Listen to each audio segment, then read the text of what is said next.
Breaking today, another major Prince Harry and Meghan Markle bombshell, this time from Dan Wakeford, who for many years operated as a bit of a propagandist for the couple. First as the editor of People magazine, where Meghan's friends spoke out. Then he did the same thing when he decamped to Us Weekly. So that's why this revelation from Wakeford is significant. That's because their outgoings are the real problem. And he reports revenue in the tens of millions sounds significant until you examine what's going out. Their Montecito home was purchased for approximately There are moments in a long-running story when someone who was previously part of the problem decides to tell the truth, not because they have had a moral awakening, not because they suddenly care about accuracy, but because the gap between the narrative they were paid to maintain and the reality they can observe has grown too wide to bridge. Dan Wakeford appears to have reached that moment. And when someone with his history and his access decides to write what he has now written, the people who have been telling the story honestly for months have every right to say they told you so. Wakeford spent years operating as one of the most reliable amplifiers of the Sussex narrative. As editor of People magazine, he was responsible for the famous cover story in which Meghan's friends spoke anonymously on her behalf, a piece that was carefully crafted to shape public perception at a critical moment. When he moved to Us Weekly, he brought the same approach with him. His outlets were the ones the Sussex team called when they needed a friendly landing pad for a story they wanted told their way. He was, in the most precise sense of the word, a propagandist, not an independent journalist doing his own digging, but a professional relationship manager whose publications reliably produced the coverage that Harry and Meghan wanted produced, which is exactly why what he has now published matters so much. When Dan Wakeford, after 3 weeks of conversations with people inside the Sussex orbit, produces a report describing the couple as wildly unhappy, their goals as having diverged in ways that may be impossible to reconcile, their finances as substantially diminished, and their flagship projects as either cancelled or commercially irrelevant. He is not working from a position of hostility. He is working from a position of access. He is the insider's insider. He is the man those sources called when they wanted their story told sympathetically. And the picture his access has now produced is not sympathetic. It is, by any honest measure, devastating, and it lands with a force that no outside critic could generate, precisely because it comes from inside the room. Let us go through the numbers, because they deserve to be examined carefully and in full. The reported $100 million Netflix deal was never $100 million. According to sources Wakeford spoke to, once development costs, overhead charges, and the structure of delivery tranches are properly accounted for, the actual figure was closer to $60 million. That is still a significant sum, but it is 40% less than the number that has been repeated in headline after headline, the number that the Sussex brand has been leveraging as evidence of their commercial viability and their market value. The gap between the reported figure and the real one is not a rounding error. It is a $40 million misrepresentation that has shaped public understanding of what Harry and Meghan are actually worth in the marketplace. The Spotify deal follows the same pattern. The reported figure was $20 million. The actual net figure, after the early exit penalty and associated costs, was approximately $5 million. Again, not nothing, but not the number that was being used to argue that the Sussexes had built a sustainable independent commercial enterprise. The memoir Spare remains, by Wakeford's accounting, the single most commercially successful project they have produced, generating an estimated $20 million in advance payments. Harry's salary from BetterUp, the corporate wellness platform, sits at around $1 million annually. His keynote speaking fees, which at their peak reflected the novelty and curiosity value of a working royal-turned-independent public figure, have dropped to approximately $50,000 per engagement. That is a number that tells a very clear story about how the market has reassessed the Sussex brand over time. On the expenditure side, the picture is equally sobering. The Montecito home was purchased for approximately $14 million and is believed to carry multiple mortgages. Security costs alone run to approximately $3 million per year, covering 4 personnel stationed at the property and 3 more deployed during travel. Legal fees across the various ongoing court proceedings are estimated at $38 million. And then there is the inheritance. This is the detail that lands hardest. The inheritance Harry received from Princess Diana, estimated at approximately $10 million, and from the Queen Mother, estimated at approximately $10.5 million, has been, in the words of a source with direct knowledge of the situation, substantially absorbed. It has largely been spent on the house and the legal trials.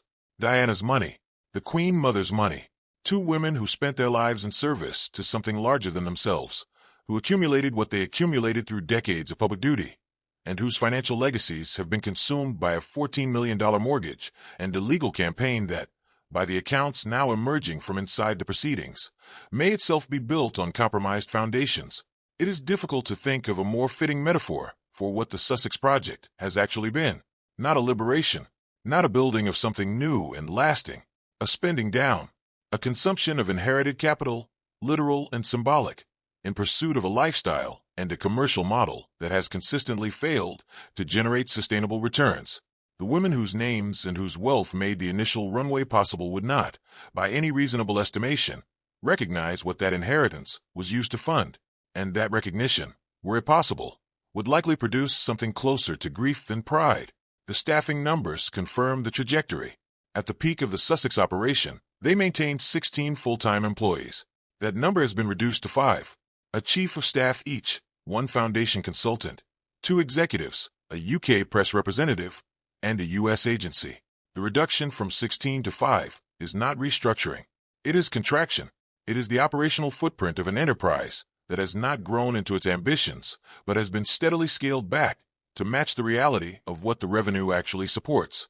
Wakeford identifies a dynamic within the couple that is both revealing and consistent with what others who have reported on the Sussex marriage have described. Meghan, sources say, has a clear understanding of the financial constraints they are operating under and is adjusting her behavior accordingly. Harry, raised in an environment where everything was provided and where the concept of a personal budget was entirely abstract, reportedly lacks basic awareness of what things actually cost in the world he now inhabits. That disparity between a woman who grew up understanding that money requires management and a man who grew up in an institution that managed everything on his behalf creates a dynamic that is not simply a personality difference. It is a structural incompatibility that sits at the center of every financial decision they have to make together. The creative output tells the same story. The scripted polo drama, which was announced with the kind of fanfare that accompanies a major programming commitment, is described by Netflix sources as stuck in development. It will not, according to those sources, see the light of day. The production model that the Sussexes have built, in which their creative operation identifies projects and attaches their names as executive producers to generate credibility and funding, is described by an industry insider with direct experience of working with them as no longer viable. Their public image, this person says, does not help sell a project anymore. In fact, it detracts from it. The name that was supposed to open doors is now closing them. The opportunities that were passed over in the years, when better choices were still available, make the current situation more difficult to absorb. Conversations with J. Crew about a creative role modeled on the Jenna Lyons era went nowhere because the compensation offered was not sufficient. That role would have provided stable income and a genuine professional platform in a space where Meghan's aesthetic sensibility might have found real expression. A beauty line, considered by industry observers to be a more natural commercial fit for Meghan than the food and lifestyle direction she eventually pursued, was floated and rejected. The choices that were made instead, the jam, the candles, the wellness content, the retreat, have produced results that are now documented in the public record. The choices that were not made would almost certainly have produced better ones. Now comes the most important part of what Wakeford has reported, the part that goes beyond finances and production deals and gets to the actual human beings at the center of this story. He writes that across multiple sources, a striking consistency emerged about what Harry actually wants from his life. And what Harry wants, it turns out, bears almost no resemblance to what his life currently looks like. Harry does not want the life he has right now. He misses his family. He misses his friends. He misses his former existence in the United Kingdom. Sources tell Wakeford he would be content to downsize, to move somewhere quiet like Montana, to live modestly, and to pursue charitable work on his own terms, without the commercial apparatus and the media management and the constant positioning that currently defines every public move he makes. He does not care about the appearance of wealth. He cares about the appearance of doing good work. That portrait of Harry is not a new one for people who have been paying close attention. It has been visible in glimpses throughout the post-Megxit years, in unguarded moments, and in the occasional interview, where the scripted version of Harry slips slightly, and something rawer and more honest shows through. A man who is fundamentally uncomfortable with what his life has become. A man who gave up something he understood, something with structure and meaning and belonging, for something that has never quite cohered into the replacement he was promised it would be. The charitable work he misses is not the work of the Sussex Foundation or the Invictus brand management operation. It is the quieter, more direct engagement with veterans and with wounded people that characterized the years before everything became a content opportunity. He was good at that work. It gave him something. And by every account emerging from inside his world, he is acutely aware of how far removed his current existence is from the life that made him feel purposeful. Meghan's goals, by contrast, are described in terms that could not be more different. She wants the life of someone like Lauren Sanchez. She wants to be invited to Chanel. She wants to be a princess in the social and commercial sense, surrounded by the markers of elite cultural status, recognized and celebrated not for service, but for presence. An insider quoted by Wakeford puts it plainly. She wants to be a princess who is invited to Chanel, but she is not. The gap between what Meghan wants and what she currently has is not closing. The brand has not ascended to the level she envisioned. The invitations have not materialized at the rate she expected. And the compromise required to close that gap. Genuine humility, a willingness to do the unglamorous work, an acknowledgement that the world does not owe her the status she believes she deserves, is one she appears constitutionally unwilling to make. Wakeford also addresses something that has been reported in various forms for years, but that his access allows him to frame with more specificity. The departure from the royal family, he writes, was catalyzed in significant part by a specific financial realization. Meghan understood that when Prince William eventually became king, he would control how much money Harry received from the institution. The prospect of being financially dependent on a man she had already decided was her adversary was, by this account, a determining factor in the decision to leave. This framing recontextualizes the entire Megxit narrative. It was presented to the public as a choice about values, about mental health, about freedom from institutional constraints. The account emerging from inside their own world suggests it was also, perhaps primarily, a financial calculation. One that, in retrospect, did not go as planned. The Australia tour, which has generated its own extensive and damning record, fits perfectly within the picture Wakeford has painted.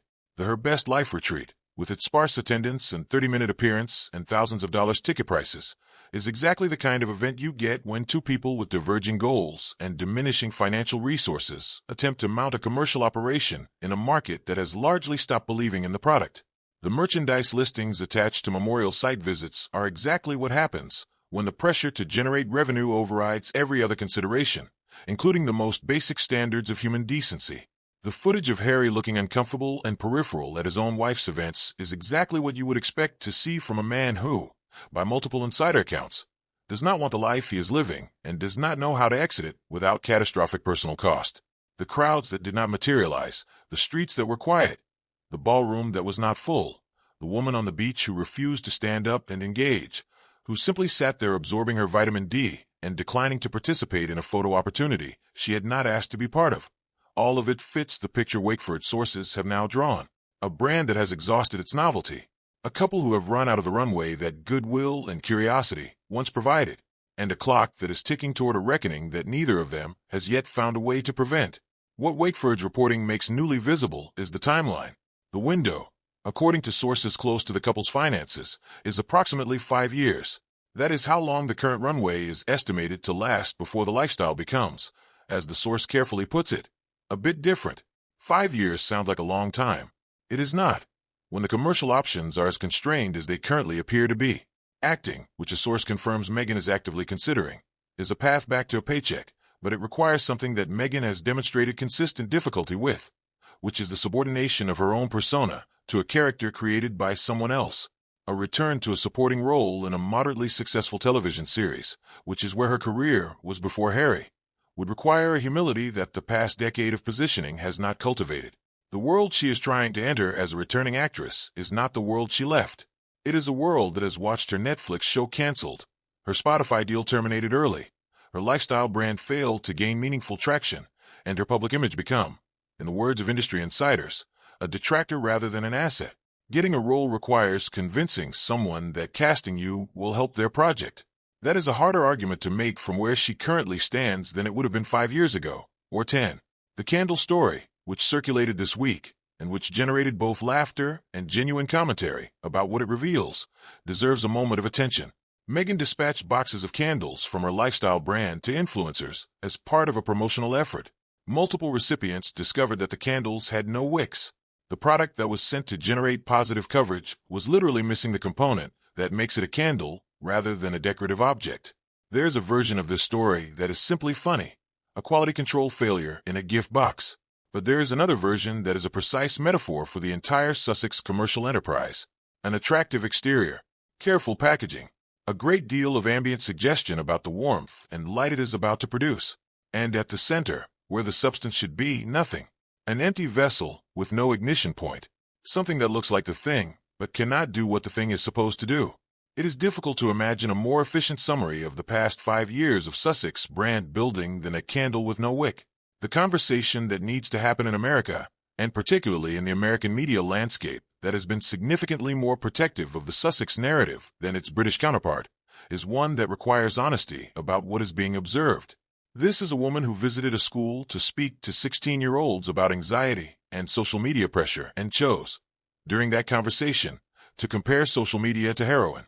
The young people she was speaking to were struggling with real mental health challenges. What they did not need, and what they were not helped by, was a woman of extraordinary privilege telling them she understands suffering because she has also been online and also found it painful. The most trolled person in the world, she has claimed. The most bullied. While sitting in a $14 million house in one of the wealthiest zip codes in California, with a security detail, a production deal, and a global platform that the vast majority of people on Earth will never have access to. The absence of gratitude is not simply an aesthetic failing. It is a moral one, and it resonates with the working people who encounter this messaging. The people in Australia who just wanted to go to work and pay their bills. The woman on the beach who declined to get up, as a profound and disqualifying disconnection from reality. The observation from commentators who have studied Meghan's behavior over time, that there appears to be something in her psychological makeup that resists the kind of self-awareness that gratitude requires, is one that the available evidence consistently supports. She cannot keep her narrative consistent. She constructs elaborate justifications for decisions that simpler people would simply make without the performance. She presents herself simultaneously as all-powerful and relentlessly victimized, as the woman who had everything and as the woman who has been denied everything. Those two portraits cannot coexist without a significant degree of disconnection from observable reality. And the people who have spent time in her immediate orbit, the sources Wakeford spoke to, the former staff, the colleagues, the industry insiders, are describing that disconnection with a consistency that is itself telling. What does all of this mean for where things go from here? The Wakeford report, significant as it is, does not change the underlying dynamics. It documents them. The gap between Harry and Meghan's goals is real and it is widening. The financial runway is limited and it is shortening. The commercial options are constrained and they are not expanding. The brand that was supposed to make independence from the royal institution, not just possible but lucrative, has failed to deliver on that promise at the scale required. And the institution they left, with its titles and its symbolic power and its ability to open doors that no amount of celebrity can open independently, remains available as a resource only so long as the titles remain intact and the royal association is not formally severed. This is the bind they are in, and it is a bind of their own construction, built decision by decision over 5 years, each one narrowing the available options while appearing at the time to represent an expansion of freedom. The freedom turned out to be the freedom to fail without institutional support, the freedom to spend down an inheritance on a house and legal fees, the freedom to build a brand that industry insiders now describe as a detractor, the freedom to mount an international tour where the streets are empty and the ballroom is not full, and the attendees who paid thousands of dollars receive 30 minutes before you go to a rugby match. The Wakeford report is important not because it says anything that honest observers have not been saying for months. It is important because of who is saying it and because of what is saying it means for the infrastructure of denial that has surrounded this story. When the man who ran the propaganda operation sits down and writes the truth, the propaganda operation is over. The narrative machine that generated sympathetic covers and carefully sourced exclusives and friendly profiles has turned on itself, and what it has produced in its final act is a document that confirms what critics, independent journalists, and honest observers have been reporting for years. Wildly unhappy, goals that have diverged in ways that may be impossible to reconcile. A 5-year window before the lifestyle looks a bit different, and one move left that every instinct they have will resist making. Going away, going quiet, letting the noise die down, and letting people miss them. It will not happen, but it is the only thing that might work, and the fact that they cannot do it that the compulsion to perform and to monetize and to position and to be seen is stronger than the strategic intelligence that might counsel restraint, is perhaps the most revealing thing that Dan Wakeford's sources have told us. Not about their finances, about them,